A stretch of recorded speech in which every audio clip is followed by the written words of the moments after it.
están? Bienvenidos a otra clase de Levítico. Así es que si tienes tu Biblia, por favor, ábrela en el libro de Levítico, en el capítulo 25. Ya hemos avanzado bastante, estamos llegando al final de este libro y ahora en el capítulo 25 vamos a trabajar el año sabático y el año de jubileo. Esta es nuestra clase número 19, pero trata sobre el capítulo 25 de Levítico, así que no se me vayan a confundir. Empecemos. Comencemos con una pequeña introducción. Con la estipulación de los años sabáticos y el de jubileo concluye una sección de las leyes dadas a Moisés mientras estaba en el monte Sinaí. Esto se observa por las palabras del encabezado, como aparece en el primer versículo: el Señor habló con Moisés en el monte Sinaí y le dijo, las cuales apuntan retrospectivamente a Éxodo 34-32. Después se acercaron todos los hijos de Israel, a los cuales mandó todo lo que Jehová le había dicho en el monte Sinaí. Así es que todo esto ocurrió en la medida que Moisés bajó del monte Sinaí cuando recibió las leyes, las dos tablas, ¿no es cierto? Pero además de eso, en esos 40 días, él recibió muchísima otra revelación, vale decir, el diseño del tabernáculo, todo el sistema levítico, la ley de los sacrificios, todo lo que estamos viendo acá y varias otras cosas. Entonces, eso es el cuerpo de la ley mosaica que fue escrita posteriormente. Pero lo que vemos acá, a través de estas señales, que comienza aquí en Levítico 25:1, el Señor habló con Moisés en el monte Sinaí y le dijo. Entonces, esto es importante mantener en perspectiva porque todo esto ocurrió varios años antes en esta revelación y ahora está siendo puesta por escrito. Así que esto del año sabático y el de jubileo concluye esta sección de enseñanza, pero todavía nos falta un capítulo, el 26, para concluir la sección del libro de Levítico que hemos llamado el Código de Santidad. ¿Me va siguiendo? Bueno, así se entrelazaron el cúmulo de leyes que Moisés recibió estando en la presencia de Dios sobre el monte y que gradualmente fue enseñando al pueblo. En el capítulo 7, versículo 38, también hay una mención similar de lo que el Señor le habló en el monte Sinaí, y eso se refería a los sacrificios. En el capítulo 26 vamos a ver el siguiente, donde se hablan de las bendiciones y maldiciones, y en el capítulo 27, al final, cuando concluye el libro, acerca de los votos, también encontramos esta misma referencia de que tiene que ver con lo que Dios le reveló a Moisés en el monte Sinaí. ¿Qué es un año sabático? Y pongo estas dos imágenes que a lo mejor nos vienen a la mente cuando alguien nos dice vienen vacaciones, ¿no es cierto? Viene un año sabático. Y yo he visto que la mayor parte de las personas que logran tomar un año sabático, porque no es sencillo, una cosa son vacaciones 15 días y otra cosa muy diferente es poder tomar un año completo. Pero las personas piensan en vacaciones, piensan así como en una playa maravillosa, piensan en botar todo, ¿no es cierto? Como este otro acá abajo, botar todos los papeles de la oficina, el traje y todo y meterse a la playa de una vez. Bueno, creo que eso es parte de estas ganas que tenemos de salir de la presión, de la monotonía también del trabajo. Pero la verdad es que el año sabático, así como el de jubileo especialmente, tenían una connotación muy muy diferente en la ley mosaica. El año sabático tenía una referencia muy particular al aspecto de reposo, que ya hemos venido trabajando, mientras el año de jubileo se refería de manera muy precisa al asunto de la libertad. Así que veamos con más detalle eso y comencemos leyendo los primeros 7 versículos del capítulo 25 que hablan precisamente del año sabático. El Señor habló con Moisés en el monte Sinaí y le dijo: habla con los hijos de Israel y diles que cuando entren en la tierra que yo les doy, la tierra deberá reposar en honor al Señor. Cultivarás la tierra durante 6 años, y durante esos 6 años podarás tus viñas y recogerás tus frutos. Pero el 7º año la tierra tendrá que reposar. Es un reposo en honor del Señor, y no debes cultivar tu tierra ni podar tus viñas.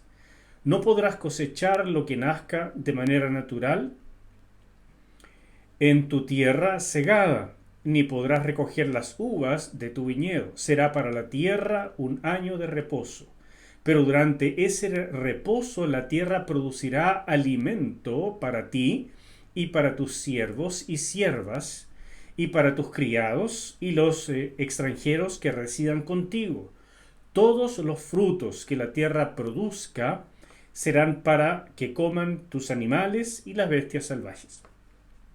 Así que lo que estaba prohibido en este año sabático era cosechar de manera programática, de manera completa, como se hace generalmente después de haber sembrado y que viene la época de la cosecha, ¿no es cierto?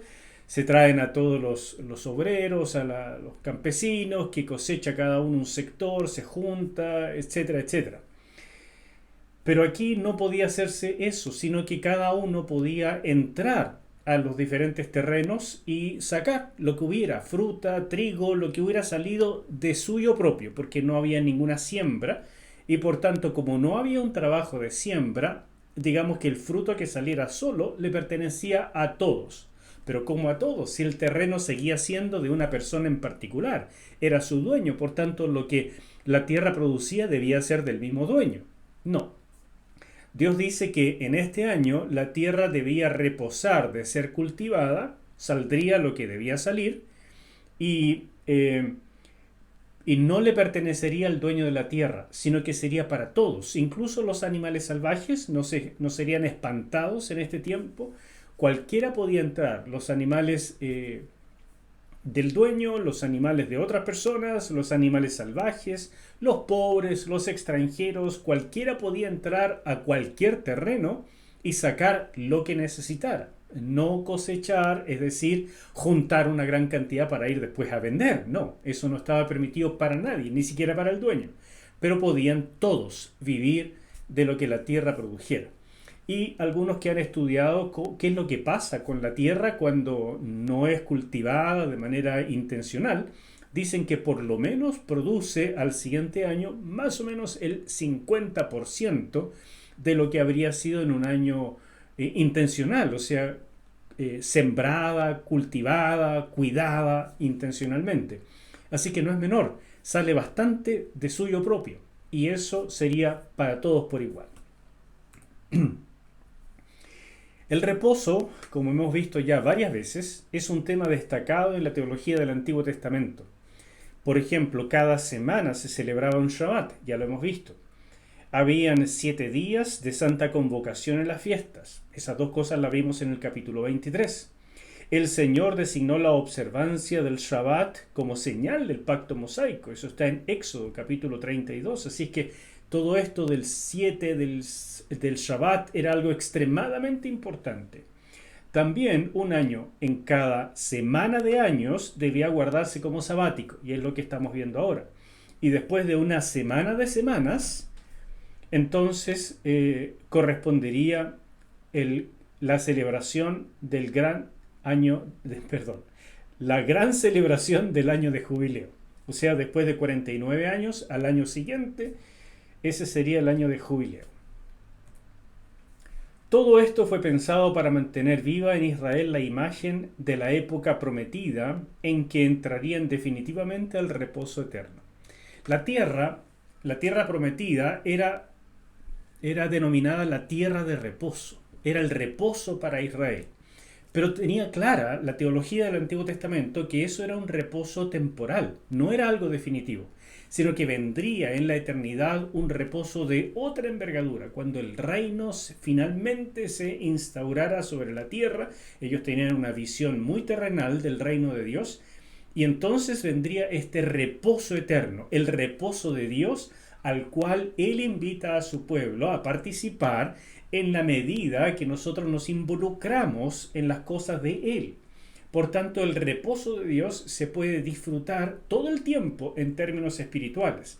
Pero la teología del Antiguo Testamento preveía un reposo en la tierra, un reposo del reino de Dios reinando en la tierra. Y todo esto este gran énfasis en el número 7, en el Shabbat, y todo eso era una especie de sinopsis, una forma de grabar en la conciencia colectiva esto del 7, del reposo y de que vendría algo mucho mayor que lo que ellos celebraban en estas fiestas. Si podemos hacer un resumen de lo que significa el año sabático, y todo eso lo puedes leer con harto detalle en el comentario de Levítico, y por supuesto tienes que leer siempre la escritura, así como ya hemos hecho leyendo los primeros 7 versículos, pero haciendo un resumen de todo lo que esto involucraba, son estos pasos que te muestro a continuación. En primer lugar, después de 6 años de trabajo, el séptimo, los israelitas debían cesar las labores agrícolas y el campo se transformaba en un vasto espacio común para todas las personas y animales. Eso ya lo dije anteriormente, pero es bueno ahora tenerlo en forma de resumen. Si alguien te preguntara, ¿qué era el año sabático? Estos puntos que estoy viendo aquí es lo que tendrías que contestar. En segundo lugar, en Éxodo capítulo 21, versículo 2, se señala que en ese año, en el año séptimo, el año sabático, los esclavos hebreos tenían la opción de ser liberados del servicio al cual se habían vendido por necesidades económicas. Muchas veces la gente se vendía de esa manera. Cuando fracasaba por alguna causa, la cosecha no era buena, el clima no le acompañó, la semilla no germinó, la tierra no era apropiada para ese tipo de semilla, etcétera, etcétera. Las personas habían contraído deudas para poder comprar las semillas y con la esperanza de tener una buena cosecha. Pero si no ocurría así, ¿cómo pagaba la deuda? Una opción era vender el terreno y otra opción era venderse a sí mismos como esclavos. ¿Cuánto un esclavo hebreo podía ser un esclavo para otro hebreo por un máximo de 7 años? De modo que algunos comentaristas piensan que lo que dice aquí Éxodo 21:2 se refiere al año sabático.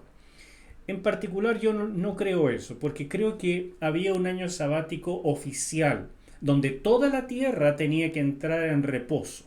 Pero cada vez que un israelita se vendía a sí mismo por estas necesidades económicas, desde ahí comenzaban a contar sus 7 años, que no necesariamente caían exacto con el conteo del año sabático. Por lo tanto, cuando llegaba el año sabático, a lo mejor este hebreo se habría vendido hace 2 años solamente, y eso no significaba, en mi perspectiva, que en el año sabático lo fuesen a liberar.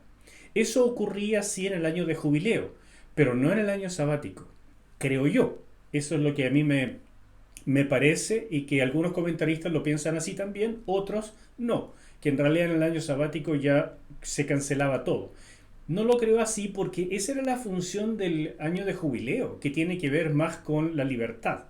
Mientras en el año sabático, como ya dije, lo esencial era el tema del reposo. Así que en mi perspectiva, es más probable que esta ley no se refiriera al año sabático oficial, sino al séptimo año de servicio. Aunque esto es debatible, como dije, porque hay diferentes opiniones. No obstante, al llegar el jubileo, de todas maneras, las cuentas quedaban todas en cero.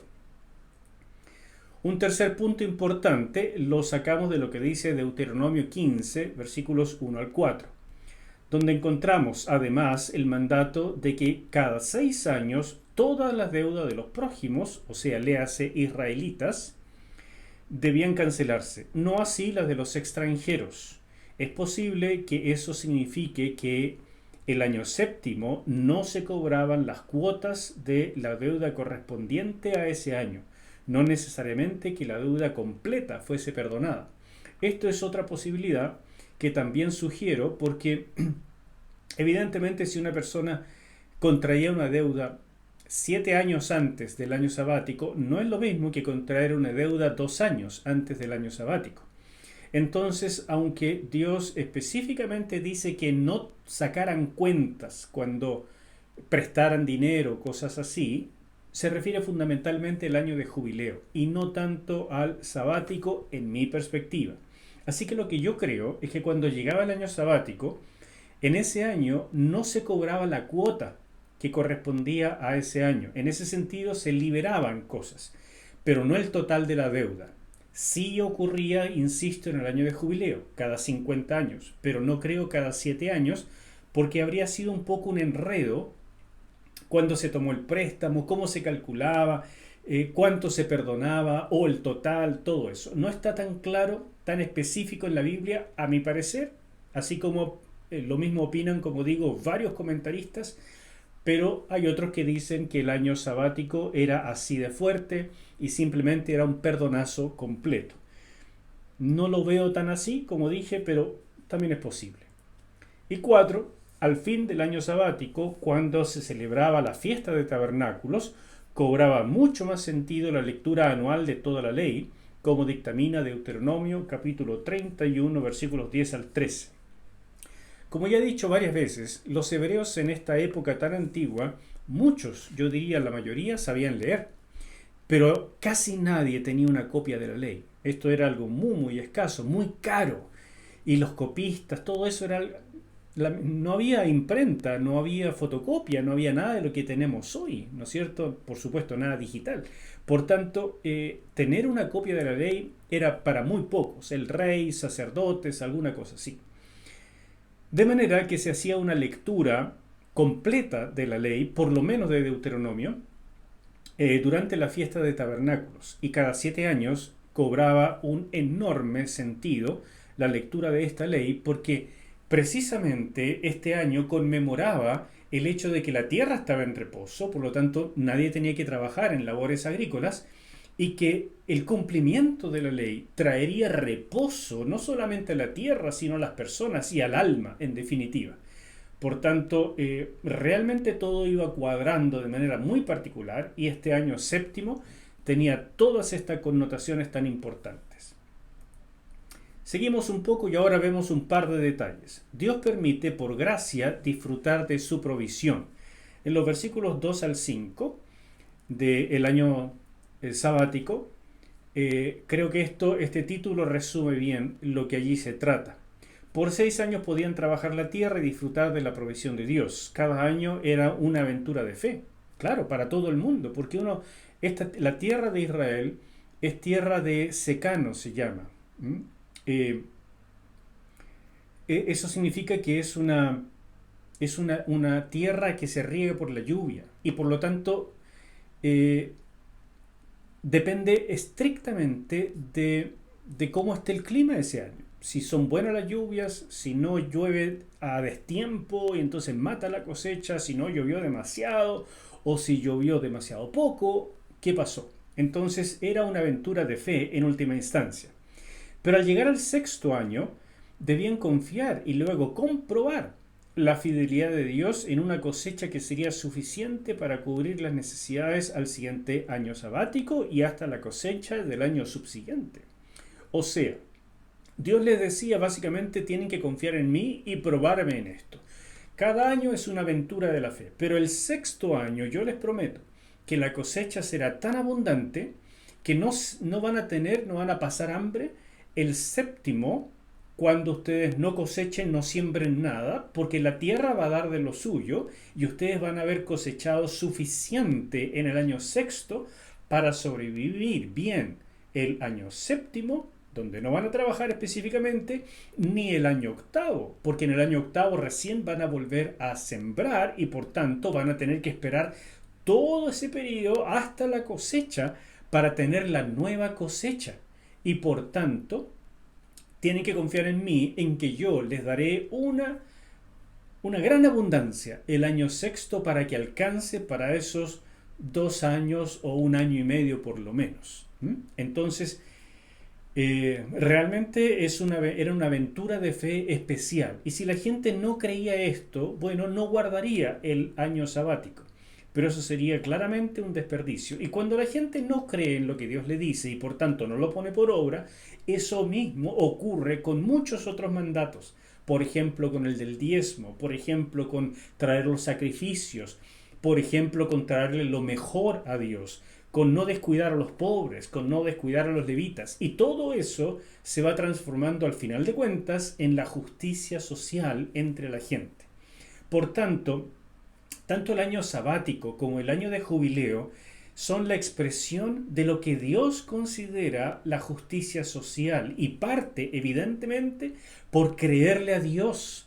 Creyéndole a Dios, hacemos lo que Él dice y en esa aventura especial de la fe y comprobando su fidelidad, entonces nos vamos atreviendo a otras aventuras de fe que tienen que ver con esta justicia que Dios espera de su pueblo. Hoy en día en el mundo se habla muchísimo de justicia. Lo puedes escuchar prácticamente todos los días en los canales de televisión. Todo el mundo tiene sus gritos diferentes acerca de lo que es la justicia. Básicamente se puede resumir hoy en día en quitarle a los ricos y darle a los pobres. Y con lo que eso signifique, sea bueno, sea malo, sea violento o no sea violento, sea por medio de leyes o no. No es el minuto de meterme a analizarlo, pero básicamente hay un pensamiento muy humanista detrás de todo esto. Y de esos pensamientos humanistas se nutren los diferentes partidos y opiniones políticas para tratar de darnos su perspectiva de cómo se logra una sociedad donde haya justicia. Pues bien, la verdadera justicia viene de Dios, porque Dios es el único justo, es el único incorruptible, es el único que quiere justicia para su pueblo. Y Él comienza por exigir la justicia, porque Él enseña también cómo lograrla. Entonces nos da estos pasos que, te digo, no hay nada más importante que entender que la justicia comienza por tener una relación con Dios y creerle en lo que Él nos ha dicho. De manera que, bien en resumen, ningún pueblo, ningún país en el mundo ha guardado jamás el año sabático ni el de jubileo. En términos estrictos, ninguno. Y el pueblo de Israel que recibió estas leyes, tal vez algunos años, algunas temporadas, lo guardó. Pero la verdad es que la mayor parte de la historia que conocemos de Israel adolece de guardar esta ley tan importante. Por tanto, no le creyeron a Dios y eso tiene una serie de otras consecuencias que fue corrompiendo las relaciones interpersonales, fue corrompiendo las leyes, fue corrompiendo a los legisladores y por supuesto también a los gobernantes. Exactamente lo que vemos hoy y siempre ha sido. ¿Por qué? Porque no se parte por el punto inicial, que es escuchar a Dios, creerle y poner su palabra por obra. Cuando hacemos eso y comprobamos que Él es fiel y no miente, nos vamos atreviendo a nuevos y mayores pasos de fe. Créeme que esto es el punto de partida si quieres hablar de justicia, porque ya llevamos miles de años hablando de ese tema, escuchando en diferentes formas ese tema. El siglo XX no es una excepción. Diferentes postulados, diferentes posturas políticas, diferentes revoluciones que hemos visto y los mismos fracasos de todos los siglos anteriores, porque Dios no es parte de la ecuación. Esto se ha reemplazado completamente por un pensamiento y una acción humanista en cualquier tipo de expresiones. ¿De quién es la tierra en última instancia? Ese es el punto de partida. Era claro que la tierra pertenecía a Dios y Él la concedía por 6 años. Dios hacía notar sus derechos y manifestaba también su fidelidad cuidando de su pueblo sin necesidad de que trabajaran como cada año los años anteriores lo tenían que hacer. En otras palabras, esto del año sabático, del año de reposo, era una manifestación tan importante en el sentido de que Dios decía, miren, la tierra es mía, nunca es suya. Yo se las paso, se las concedo para que la administren. No tienen que administrarla para darme ganancias a mí, porque yo no dependo de eso. No tienen que alimentarme como hacían los reyes, la situación feudal, por así decir. No, no es eso lo que yo quiero, dice el Señor. Yo lo que quiero es que ustedes crean que yo le doy la tierra para que ustedes sobrevivan, pero no para que se esclavicen a la tierra, y menos que alguien se apropie de la tierra y los esclavice a ustedes. Por tanto, la tierra es mía, y si yo ordeno que un año no se trabaje, es porque también me voy a hacer cargo de ustedes. Créanme y respeten el hecho de que la tierra me pertenece y sean buenos administradores. O sea, fe por todos lados. Y si la gente le creía a Dios, comprobaría en la práctica que Dios existe, lo más importante que tenemos que llegar a entender, que no miente y que Él es fiel a sus promesas. Cada 7 años entonces la tierra entraba, lo que dice el hebreo literalmente, a un Shabbatón. Sin duda el telón de fondo era también el cuidado divino sobre el terreno para que no se fatigara y perdiera su productividad. Pero para Israel era un tiempo dedicado a reconocer que su provisión venía de la mano bondadosa del Señor, con el cual estaba en pacto. Sin esta meditación habría parecido absurdo que toda la tierra entrara en reposo al mismo tiempo. Mira qué importante esto que acabo de decir. Claro, hoy sabemos que la tierra se fatiga, se va perdiendo sus nutrientes si la estamos cultivando y cultivando y cultivando todo el tiempo. Entonces hoy se sabe que cuando se deja reposar la tierra, se deja así nomás, sin nada, y se cultiva otro pedazo, entonces ese pedazo que se dejó tranquilo se renueva. Los gusanitos hacen su parte, ¿no es cierto?, etcétera, y por tanto la tierra vuelve a tener los nutrientes necesarios para que cuando se vuelva a sembrar sea una buena producción. Ese tema de la fatiga de la tierra se conoce hoy con bastante precisión y es bien importante que lo recordemos como telón de fondo. Pero el punto es que yo no creo que en esta época la gente supiera con mucha exactitud esto, aunque la gente de campo lo sabe, lo intuye, lo ha experimentado y por lo tanto antes que llegaran los agrónomos a enseñarles, la gente de campo sabía esto. Hoy en día además se nutre a la tierra con nitrógenos y con otras cosas para que la tierra sea cada vez más rica, más productiva, pero eso ya es la química que hoy se conoce. Pero el tema de dejar reposar la tierra es algo muy antiguo en realidad y es bastante intuitivo. Pero en esta época Dios se los dio como un mandato. Pero para Israel era un mandato que tenía que ver no solamente con este asunto de dejar que la tierra se volviera a nutrir, sino sobre todo con separar este tiempo, igual que el Shabbat de cada semana, para adorar a Dios, para dedicarlo a lo espiritual y dejar a un lado esto que siempre nos tiene ocupados, que es el trabajo. Imagínense una sociedad donde obligatoriamente todo el mundo entra en un Shabbat cada 7 años.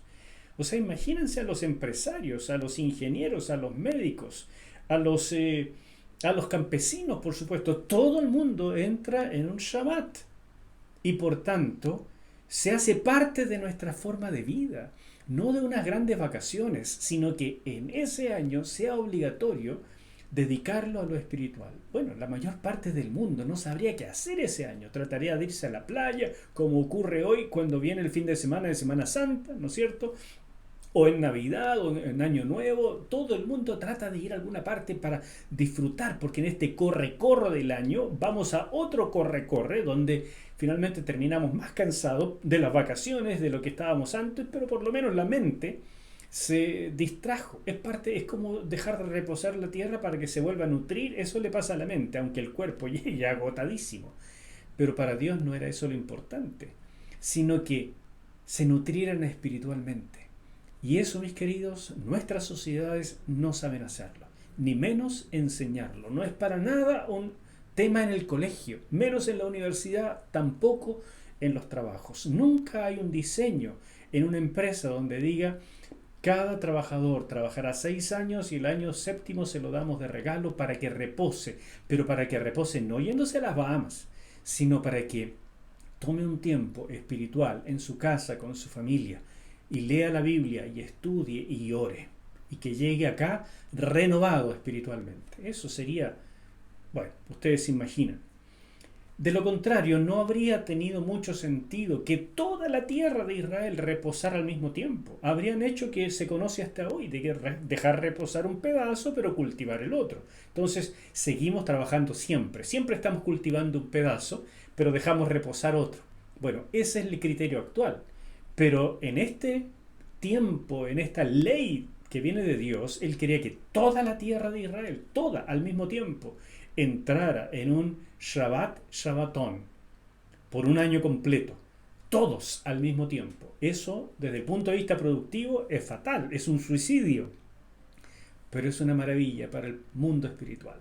Y eso es lo que a Dios realmente le interesa. Porque Él se iba a encargar de su pueblo, si el pueblo le creía. Este es un experimento que Dios hizo con una nación, con un pueblo, en una época. Porque era una teocracia, con su pueblo de Israel, que liberó de Egipto, lo llamó a un pacto eterno en el monte Sinaí, le dio leyes, estructuras, y le dijo: yo habitaré en medio de ustedes si ustedes me obedecen. Este es un experimento nunca antes hecho y nunca hecho posteriormente. En esta época no vivimos en una teocracia y por tanto no se aplican directamente las leyes, sería imposible, pero sí los principios.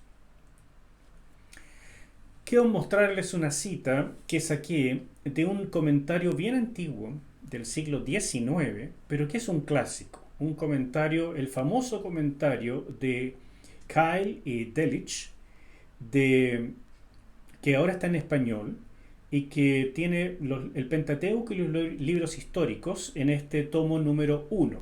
Y en este tomo 1, en la página 363, el que escribió este comentario es Carl Friedrich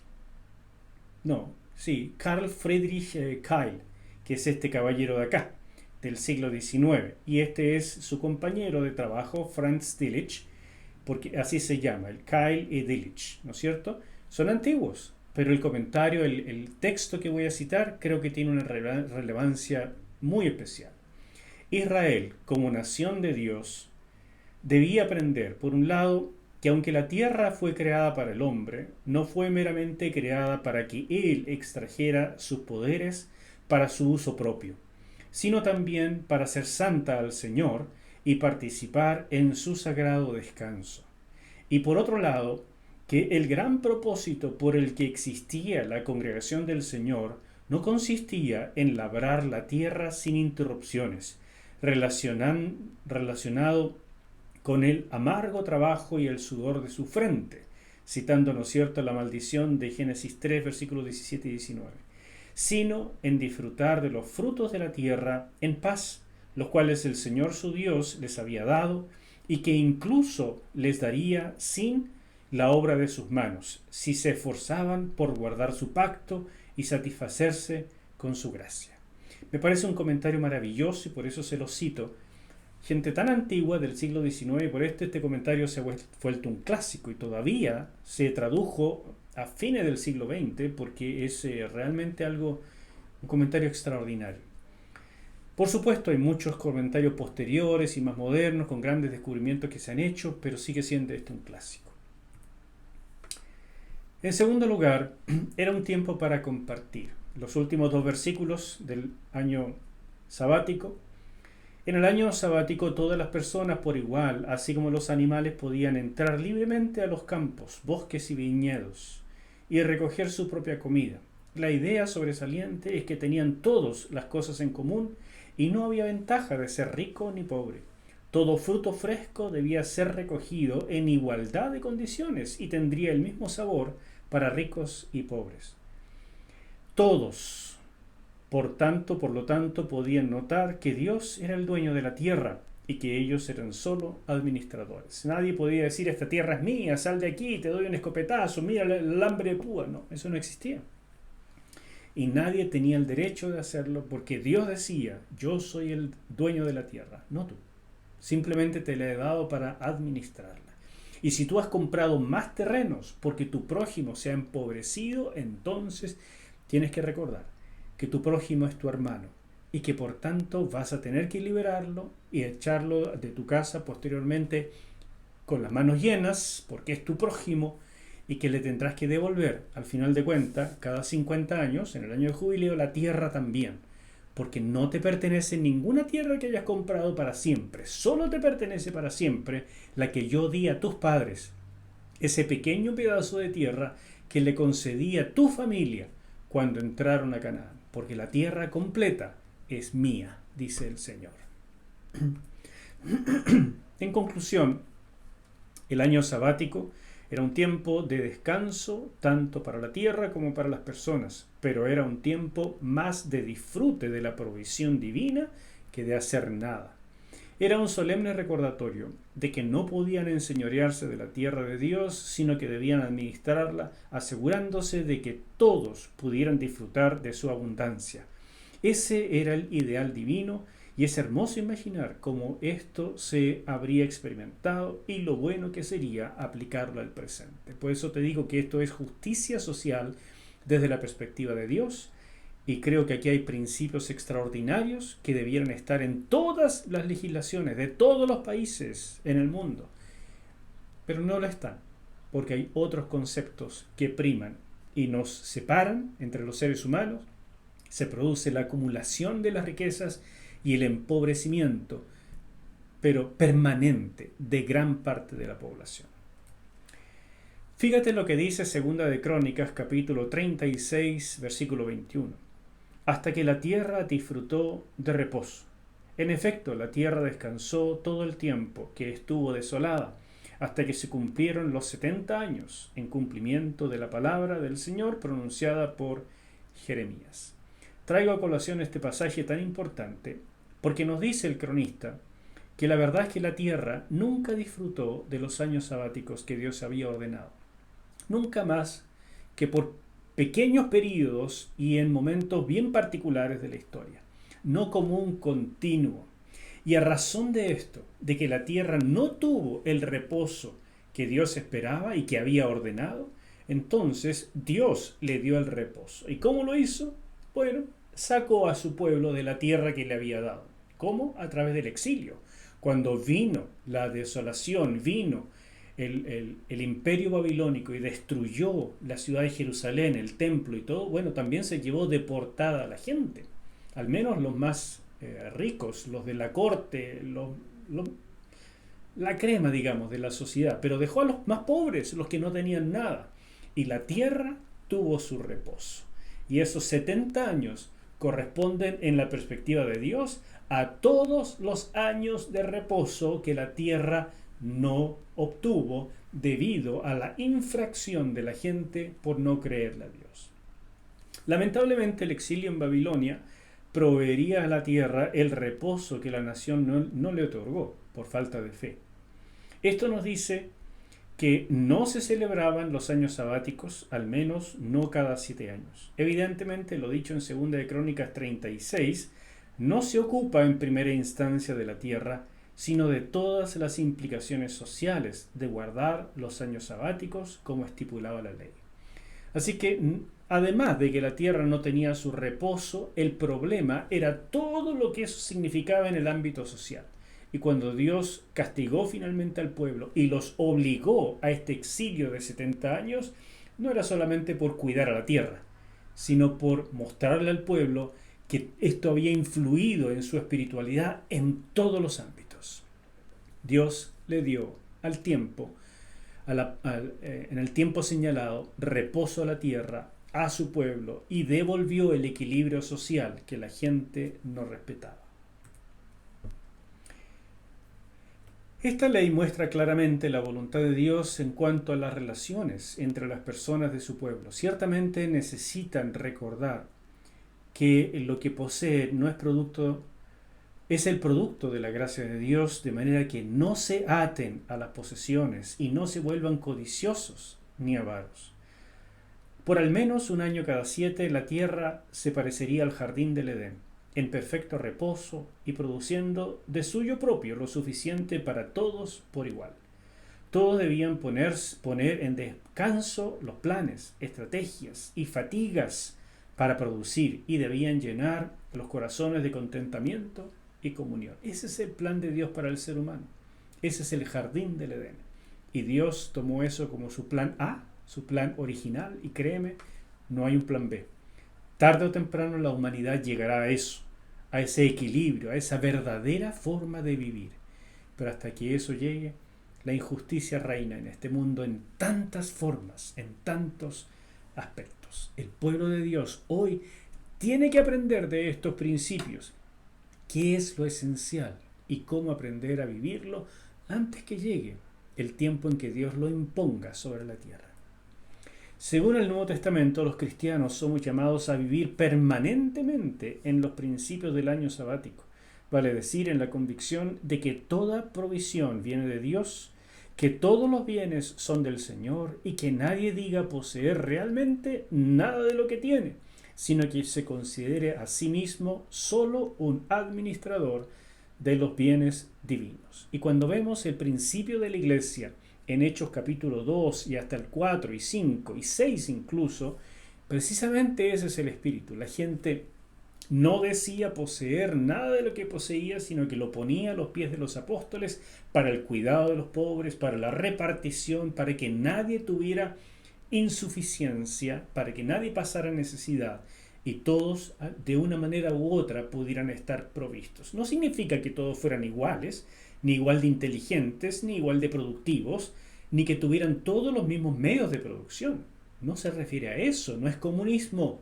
Se trata de que nadie dice que lo que tiene es suyo propio, sino que al final lo pone al servicio de la humanidad, de la comunidad. Tan importante, y este principio con el que inició la iglesia se ha perdido brutalmente de las sociedades que se dicen judeocristianas e incluso en medio de la iglesia. Así que tómalo en cuenta, esto es parte de nuestro pecado. Si la sociedad pagará por todas las injusticias, la iglesia también ha de ser juzgada por todas estas aberraciones en que nos parecemos más al mundo que al diseño de Dios. El año de jubileo es corto, esto a pesar de que ocupa la mayor parte del capítulo, pero es corto porque contiene algunos aspectos muy parecidos al año sabático, pero algunos otros que quiero recalcar. Leamos en primer lugar en el capítulo 25, los versículos 8 al 10. Contarás además 7 semanas de años, o sea 49 años, es decir, 7 veces 7 años.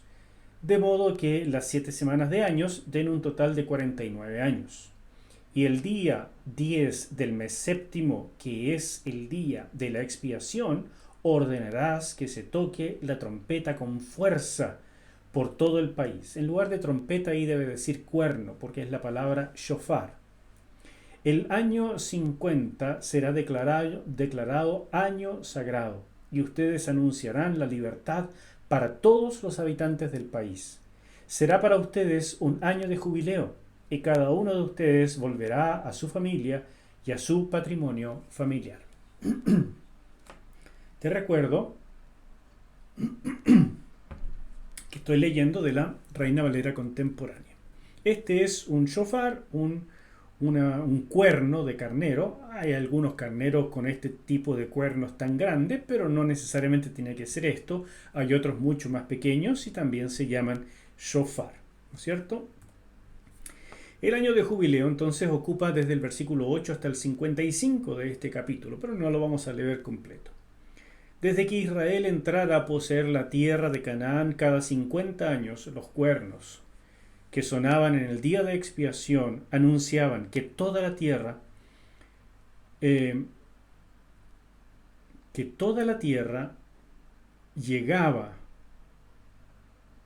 anunciaba por toda la tierra la llegada, discúlpenme, la llegada de un año de libertad, el año de jubileo.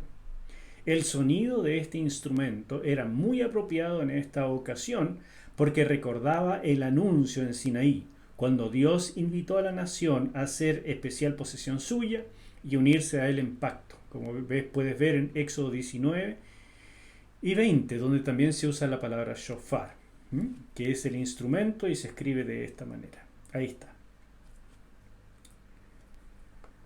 Transcurridas 7 semanas de años, se celebraba el año de jubileo, como ya dije. En ese año se reordenaba toda la vida económica y social de la nación, restaurando a las personas y las propiedades a su condición original. Era literalmente un nuevo comienzo, como un reseteo, en el cual todos aquellos que habían fallado en conservar sus propiedades agrícolas o habían fracasado en sus negocios podían comenzar de nuevo con un verdadero borrón y cuenta nueva. Esto es lo que no ocurre en nuestras sociedades hoy. Al que le va mal se va empobreciendo y el que le fue bien se va enriqueciendo y el que tiene más sigue comprando y sigue enriqueciéndose y si es hábil en los negocios esto no tiene fin y finalmente como tiene tanto quiere tener más y va corrompiendo incluso a la ley y a los legisladores y por tanto va acumulando más y se va haciendo poderosísimo y finalmente son estas familias riquísimas que gobiernan todo el mundo. Pero eso nunca fue el diseño de Dios. Para Él, cada 50 años tenía que haber un completo reseteo. Si cada 7 años tenían que dedicarse a lo espiritual y por lo tanto no volverse trabajólicos ni tampoco orientados a lo material, sino que tenían que resetearse desde adentro, cada 50 años había un reseteo social completo. Porque cuando Dios le dio la tierra a Israel, le dio a cada familia una porción de la tierra. La repartió, eso es lo que vemos en la época de Josué.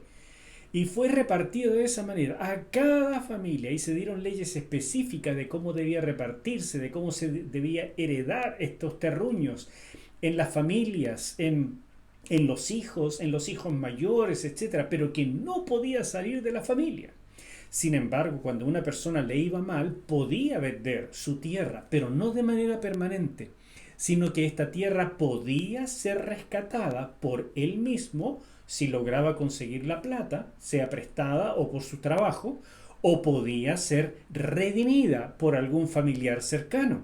Y por tanto la tierra se devolvía a su dueño original. Pero si la persona no podía conseguir el dinero ni nadie lo redimía, bueno, la persona la recibiría de vuelta en el año 50. Por tanto, nadie que comprara esa tierra podía considerar que aumentó su patrimonio eternamente, sino que era más bien una especie de arriendo por un máximo de 50 años, pero por supuesto era mucho menos porque la compraba en algún momento dentro de esos 50 años y cuando llegaba el año de jubileo tenía que devolverla. Y lo mismo pasaba cuando las personas ya habían vendido su tierra, ya no les quedaba más, se vendían a sí mismos.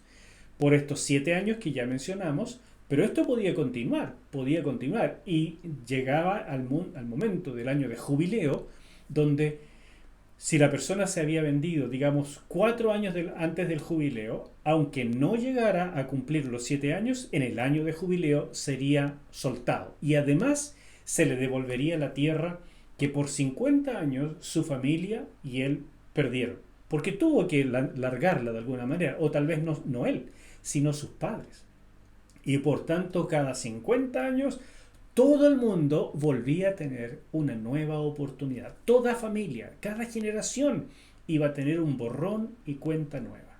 Nadie podía enriquecerse ilimitadamente y nadie tenía un destino de pobreza sobre su cabeza que no se pudiera cambiar. Ese es, mis hermanos, el diseño de Dios de lo que es justicia social. Y se ha perdido completamente en nuestras formas de legislación actual. En el año de jubileo cesaban las labores productivas, al igual que en otras celebraciones sabáticas. Pero era mucho más que eso. Era el clímax de todas las festividades de Israel, por el enorme impacto social que generaba y por su extensa duración. Durante ese año eran liberados todos los israelitas que estaban esclavizados, oprimidos o atados por las deudas, compromisos perjudiciales y fracasos económicos, de manera que era principalmente una fiesta de la libertad, pero no en el sentido de conmemorar los hechos del pasado, como por ejemplo lo era la Pascua, que se conmemoraba la libertad que Dios le dio a Israel sacándolo de la opresión de Egipto. Esta es otra cosa, otra forma de libertad, de la misma opresión en que la gente se metía por hacer mal las cosas, por pecado, por venderse, etc. Dios le daba una nueva oportunidad. Entonces digo, sino por su repercusión en el presente y futuro. No es una conmemoración del pasado, sino del presente y del futuro.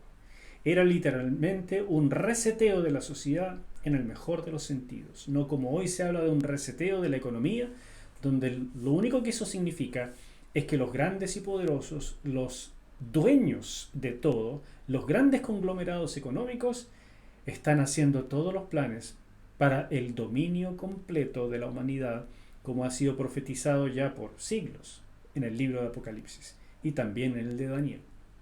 Si quieres ver eso en mi serie de predicaciones sobre Daniel y Apocalipsis, te invito a verlo en este mismo canal de YouTube. Pero créeme que eso que ya se pronunció este año, el gran reseteo, ha sido planeado hace muchos años y viene. Pero no estoy hablando de eso ahora, sino que para Dios este era un reseteo social cada 50 años, donde la justicia reinaría y la gente sabría quién es al final de cuentas el dueño de todo. Porque, mis queridos, no se trata aquí de agricultura, es de todo. La tierra es lo que nos da todo, lo que nos da el aire, el agua, el combustible, la energía, la que nos da los minerales, la vida misma.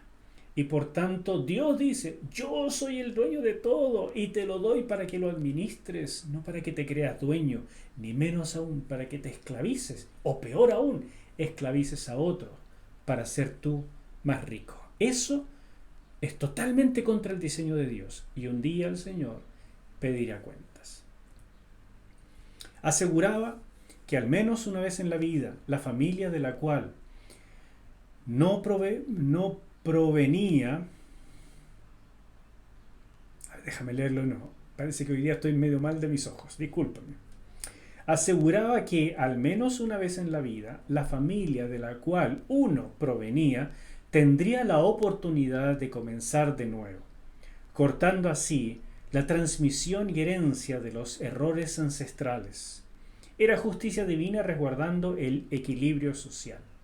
No se trataba de castigar a los ricos porque les hubiera ido bien en sus negocios, pero toda transacción en Israel debía tener el sello de que no era para siempre.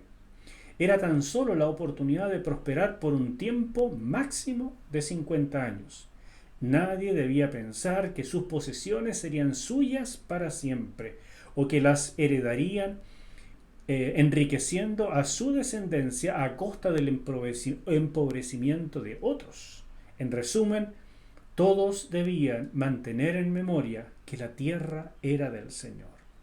Recuerda estos párrafos porque mire, yo creo que el capítulo 25 de Levítico es mi capítulo preferido de este libro, en términos de lo que significa economía, justicia y todo eso. Realmente me fascina. Y creo que sería tan importante que esto se hablara en términos de la política. Pero para eso la gente tendría que creerle a Dios. Y eso, lamentablemente. Dios anunciaba la libertad y restauración en el año de jubileo.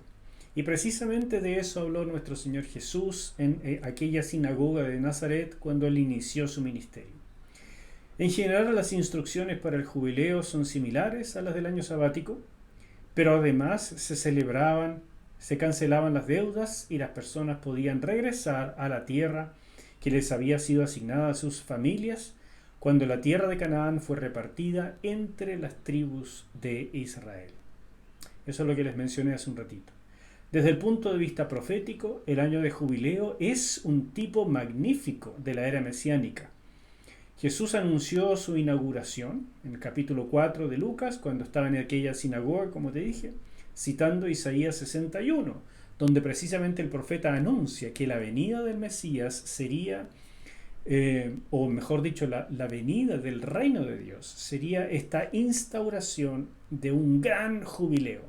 Y Jesús habló precisamente de que Él, con su venida, ya lo inauguraba, pero faltaba la segunda venida, donde Él cumpliría la otra parte de Isaías 61, que hace falta primero un juicio antes de instaurar en la tierra el jubileo permanente. Pero será completada cuando regrese a instaurar su reino. Definitivamente el reino de Dios en la tierra es un maravilloso, extraordinario jubileo, pero primero hay juicio. El año de jubileo llamaba a Israel a poner en acción su responsabilidad de tener una sociedad justa. En primer lugar, las personas debían tener claro que sus negocios les proveerían un enriquecimiento temporal. Comprar y vender entre hermanos de fe era permitido, siempre que hubiera justicia, honestidad y que se entendiera que las ganancias resultantes, especialmente aquellas surgidas de la mala gestión de otros, eran temporales dentro del ciclo de jubileo. Además, el precio de las tierras era fijo.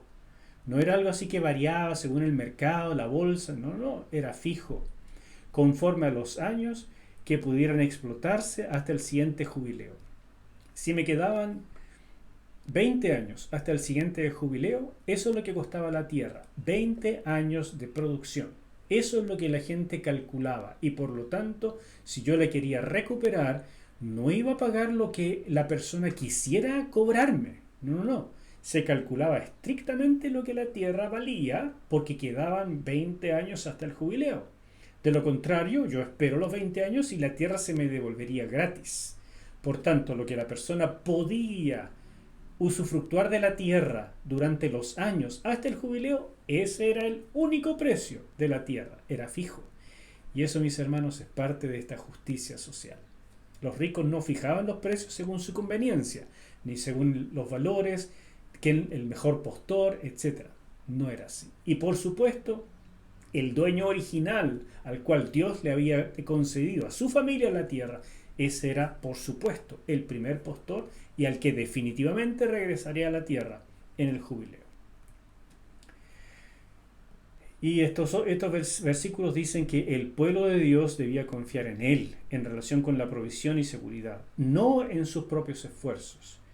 Creer que no faltaría el alimento en el año 49, que era un sabático, ni en el año 50, que era el de jubileo, y que el alimento alcanzaría hasta la cosecha del año 51, era sin duda un desafío exigente. O sea, Dios en el año anterior al sabático, vale decir en el año 48, tenía que proveer para 3 años. La cosecha tendría que ser milagrosamente extraordinaria para que no faltara por los siguientes 3 años, si el pueblo verdaderamente observaba esta ley como correspondía.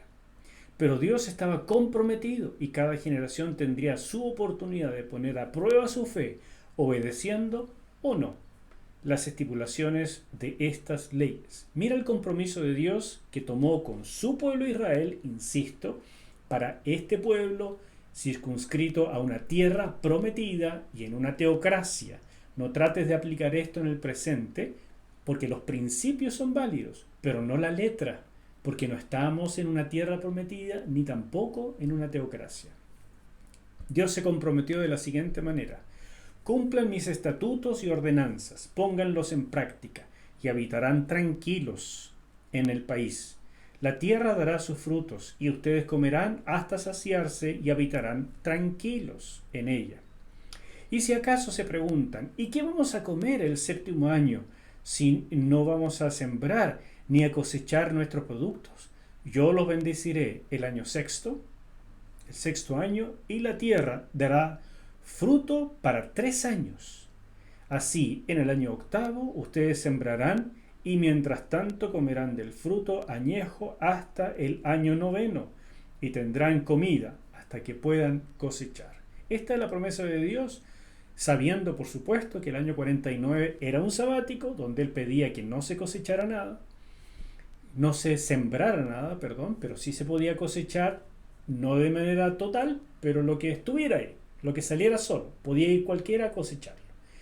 Pero después el siguiente año era un jubileo, entonces tampoco se podía sembrar y ya la tierra daría cada vez menos y otra vez todo el mundo tendría derecho a ir. Entonces, ¿qué comerían? Esa es la pregunta. Y Dios se compromete a que el año anterior del sabático les daría lo suficiente para 3 años. Una prueba dura para la fe, pero el que lo creyera lo comprobaría. Y esa es la manera en que vamos creciendo, mis hermanos. Uno le cree a Dios, después comprueba y ahí se da cuenta que Dios en verdad cumple. Y última lámina para hoy, conclusiones. Tanto jubileo como el año sabático eran tipos de la época que traerá el Mesías. El primero enfocaba principalmente el aspecto de libertad, mientras el segundo el de reposo. Por otra parte, ambas celebraciones ocurrían después del día de expiación. Esto es muy importante. De hecho, en el día de expiación, los shofar llamaban al inicio de esta festividad. Pues en la enseñanza del Antiguo Testamento no se podía acceder a esos beneficios antes de que la sangre de una víctima, de que las víctimas fuese derramada y el otro carnero fuese enviado al desierto. O sea, todo esto que ya estudiamos en el capítulo 16 acerca de la fiesta del día de expiación. Entonces podían sonar las trompetas anunciando la liberación, el reposo y la restitución del equilibrio social para el pueblo de Dios. Y si podemos resumir ahora cómo esto se cumplió de manera completa en la labor de nuestro Señor Jesús, y por tanto nos llega a nosotros los principios tanto del año sabático como el de jubileo para comenzar a vivirlos desde ya en términos espirituales, aunque, como les dije, se vivirán de forma plena cuando Jesús regrese e instaure su reino en la tierra. Estos principios, estos 4 principios son los siguientes. En primer lugar, Jesús es el que provee el reposo y la libertad verdadera y anuncia que caen las cadenas de las formas sociales injustas. Él viene a liberar a la gente en primer lugar de la opresión del pecado, y haciendo eso nos permite a nosotros ser liberadores de gente, pero no por medio de las armas, sino por medio de la guerra espiritual, por medio de la proclamación del Evangelio, por medio de la conversión de las personas y de la transformación que hace el Espíritu Santo. Esto es lo primero, antes de optar, de siquiera pensar que podría haber justicia social en la tierra. 2. Las bendiciones espirituales son la herencia de los creyentes, definitivamente. Nadie te puede decir a ti esclavo, aunque seas un trabajador que trabaja de sol a sol y tengas un patrón esclavista. Tu alma, tu vida, tu futuro ha sido comprado por precio de sangre por Jesucristo en el día de expiación nuestro, que es la cruz. Y todo tu futuro es un gran día de un gran año sabático y un gran jubileo que ya comenzó. 3. La iglesia disfrutará de la gloria sabática en la era por venir. Hoy en día es espiritual, pero viene el pleno disfrute cuando el Señor regrese. Y 4. El jubileo eterno hará nuevas todas las cosas, ordenando a la manera señalada por Dios el caos social construido por el hombre. Y ahí tienen los pasajes que te ruego que revises y disfrutes, porque todo esto es pura gracia, la gracia del Señor, enseñándonos, llamándonos a disfrutarlo en términos espirituales, a predicarlo, porque podría haber cambios enormes en la justicia de las sociedades si tomáramos estos principios, si los pusiéramos por obra, pero al mismo tiempo a recordar que tú ya los vives, los puedes proclamar en tu corazón. Hermanos queridos, la iglesia es el reducto de la verdad de Dios. Nunca lo olvides. Y todo esto es para ti, para mí, para nosotros. Espero que disfrutaras esta clase y no te pierdas la siguiente. Nos vemos.